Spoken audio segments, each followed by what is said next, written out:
내 채널에 다시 오신 것을 환영합니다. 매우 행복하고 성공적인 하루를 보내시기 바랍니다. 영상을 놓치지 않으려면 구독하고 알림벨 누르는 것도 잊지 마세요. 이제 뉴스 속으로 들어가 볼까요?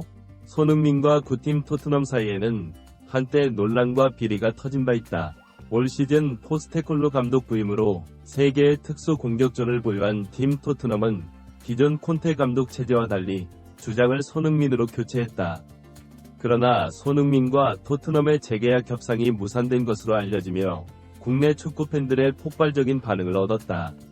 특히 부정적인 사유로 인해 손흥민은 재계약을 하게 됐다. 다른 빅팀에 비해 부진한 폼과 최근 논란도 토트넘의 승점 하락 논란이 큰 영향을 미쳤을 수 있다는 분석도 나온다. 토트넘이 징계 위기에 처한 이유는 무엇입니까? 토트넘 주장 손흥민이 계속 뛸 것인가?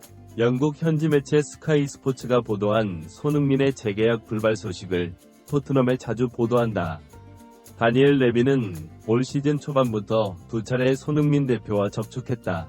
그러나 최근 간담회에서 손흥민 측 대표는 손흥민의 제안을 읽지도 않은 채 제안을 거절한 것으로 전해진다. 최근 토트넘의 감점 논란이 화제가 됐기 때문이다. 영국 미디어 코르크 스포츠는 영국 축구협회입니다.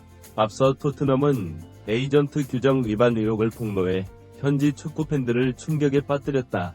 이적 금지나 승격 축소 등의 조치가 내려질 수 있고 극단적인 경우 토트넘의 경우 강등 처분을 받을 수도 있어 규정은 매우 위험한 상황이다. 15년 전 토트넘이 공격수 저메인 데포를 이적했을 때와 같은 충격이었다. 2008년 1월 포츠머스로 이적해 이적료 750만 파운드, 하나 121억 원을 받았다. 문제는 당시 이적 협상에 관여한 핵심 인사였다. 무면허 에이전트로 조사를 받고 있는 토트넘 회장 다니엘 레비, 포츠머스 감독 해리 레드, 데포는 협력 과정에서 무면허 에이전트와 거래했고 영국 축구협회 FA에 연락까지 했다. 포츠머스의 FA 이적을 둘러싼 공청회에서 그는 웨스트햄과 토트넘에서 뛰었던 미첼 토마스가 협상의 중심 인물로 참여했다는 사실을 발견했다. 그는 긍정적인 사람이었음에도 불구하고 당시 FA는 그에 대해 어떠한 조치도 취하지 않았다. 최근 프리미어 리그에서 다소 불쾌한 사건이 발생했습니다. 에버톤 EFFP 규정을 위반하여 승자로 선언되어 강등권에 떨어졌습니다. 또 2008년 루턴타운의 경우 토트넘 등 유사 사건에서도 대표 규정 위반으로 우승 포인트 10점이 감점됐다. 그러나 당시 토트넘은 어떠한 처벌도 받지 않았다. 문제는 15년 뒤에 드러났다. 타임스는 레비 회장이 라이스 대표인 스튜어트 히스라고 보도했다. 계약이 FA에 할당되었다는 정보가 있지만 계약은 FA 규정을 나타냅니다. 달성되지 않았습니다. 레비 회장은 피터스에게 100만 파운드를 지불하기로 합의했으며 그가 에이전트의 수술에만 150만 파운드 이상을 지출한 것으로 알려졌습니다. 팀의 공식 인터뷰에 따르면 우리는 포괄적인 조사를 진행했습니다. 에서는 사건을 검토하고 있으며 그 일환으로 중재 패널의 결정을 검토할 것입니다. 우리는 또한 이 사건에 대해 전직 직원들과 인터뷰를 하겠다고 말했습니다. 최악의 경우에는 계정이 금지되거나 승격 평가를 받을 수 있습니다. 그러나 15년이 지났기 때문에 고려 대상이 될 가능성이 크다고 영국 매체 더 선에 따르면 토트넘 구급이 최근 이와 관련된 문제가 있었다고 인정했다. 토트넘은 징계 절차에 대한 추가 논의가 필요하다는 입장을 밝혔다. 이런 상황에서 토트넘이 손흥민과 성급하게 재계약 협상을 하려던 것과 관련해 데일리메일은 토트넘이 이번 징계를 피할 수 없을 것 같다고 보도했다. 논란 토트넘 지도부는 이런 일이 일어날 것을 알고 걱정했기 때문에 서둘러 손흥민과 재계약 협상에 성공했다. 이에 언론은 이번 비상사태로 토트넘이 최종 징계를 받게 된다면 아무 일도 일어나지 않을 것이라고 보도했다. 재계약 완료는 손흥민의 이적을 막기 어려울 것으로 예상되며 이 소식이 국내에 알려지자 많은 구단들이 손흥민에게 애정어린 초청장을 보냈다.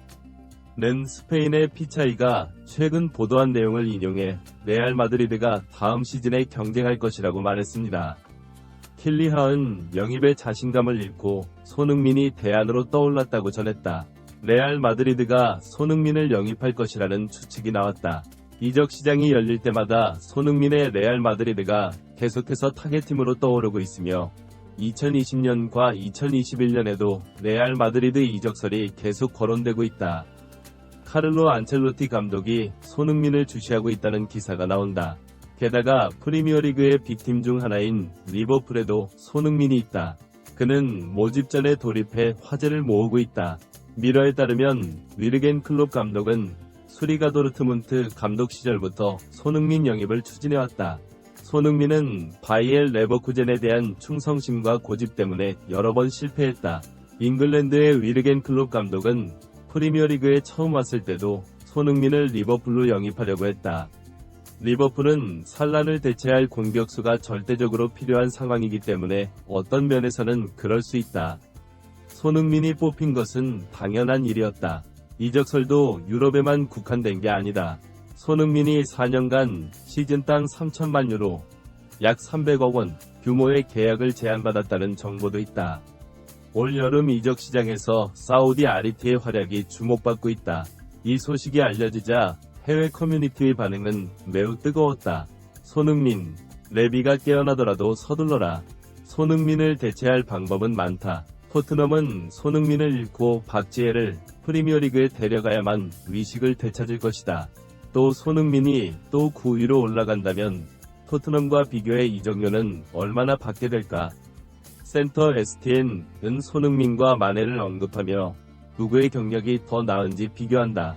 손흥민은 함부르크, 레버쿠젠, 토트넘, 호슈퍼에서 665경기에 출전해 240도움과 114도움을 기록했다.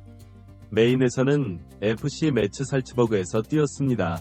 사우샘프턴, 리버풀, 베르미.